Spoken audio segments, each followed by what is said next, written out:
I keep thinking I've just asked the last question. The word knowledge, to me, means knowledge we pick up on the street, in university, reading books, all this sort of thing. And by using this knowledge, we have people tell us we're intelligent and we beam and all this crap. Do you see a distinction between the word knowledge and the term self-knowledge that is used with regard to self-discovery?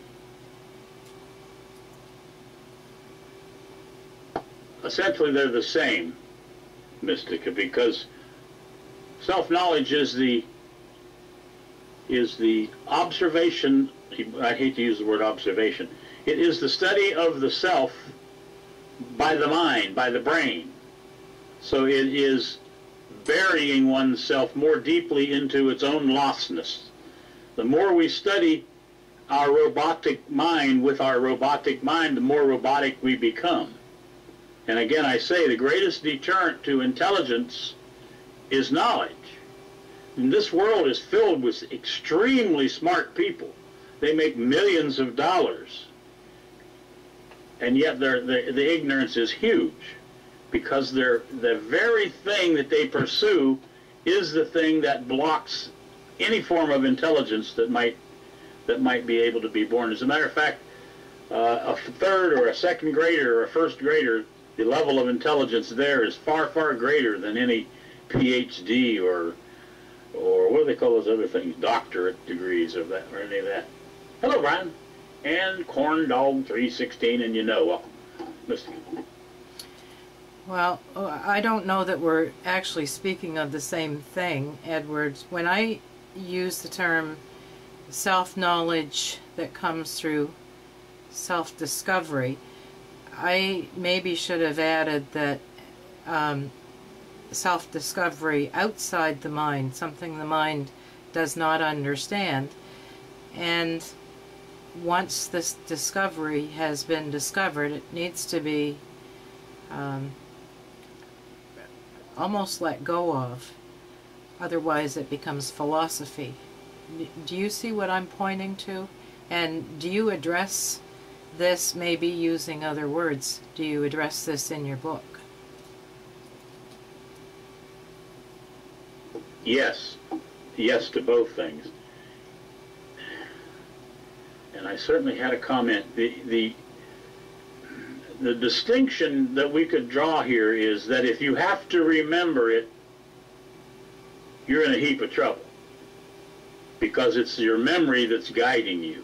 It's only when it's there as a natural course or a natural way of being that there could be this thing that you're calling self-exploration. It's when there is no memory needed. In your book, Edward, do you address separation at all and oneness? No, those seem to be other people's words. I've heard people use words like beingness and oneness and bliss, and those all seem to be states of confusion, states of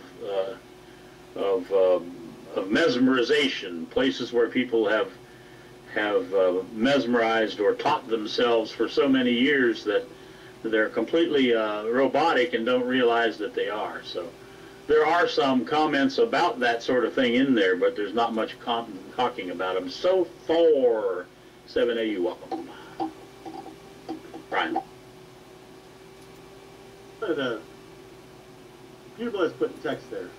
It's like you forget everything you ever knew. Just want to point it out as I saw that. But that is a direct tool of understanding when you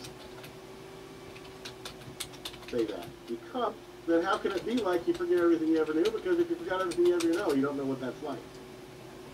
So the only way that forgetting everything you ever knew is useful is right now is understanding only.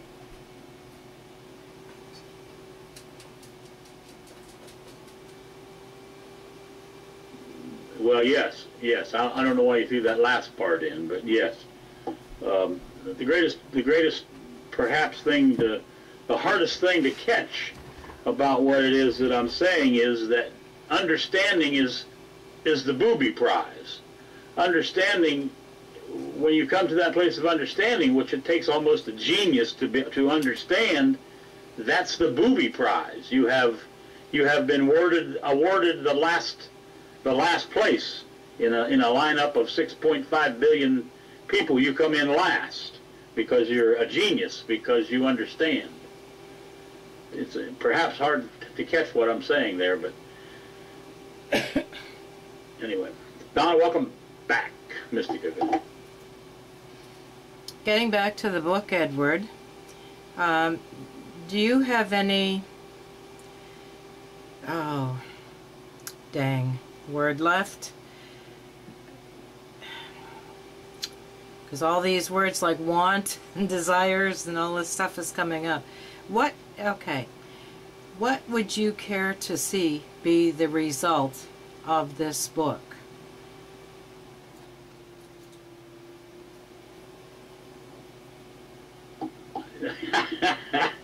For people to see that they're a bunch of damn nutheads, that their head is so hard that it's almost impossible to crack, because they already know everything. On this planet, of speaking with people for 30 years, the first thing I discover about them is everybody already knows everything. I mean, it's just that they have lived, and they have noticed what this planet is, and they have put it together the way they think it is, and that's it. I mean, the mind is like a trap. It goes trap door shut. So if there could just be a little knock, knock, knock by virtue of reading this book, then that's probably the greatest thing that could happen, a simple knock. A simple knock. Actually, my next question was going to be, if one person transformed in the way that you use the word transformation or self-transformation, would you see that as being effective, the book being effective in the world?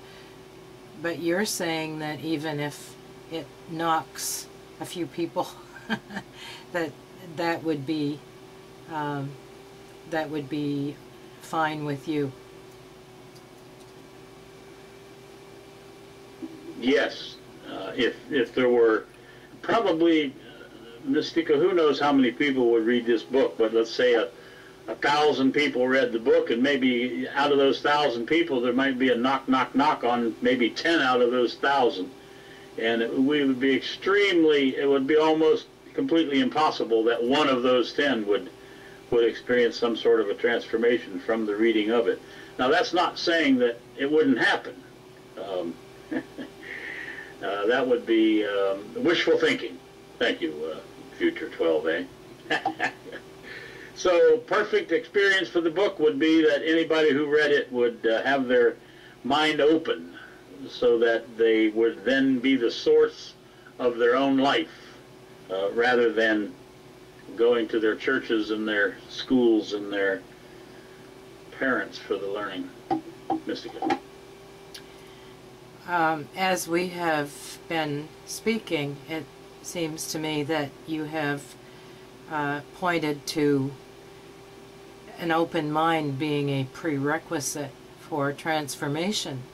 So if one person's mind were opened because of the book, would it not affect everybody in the world?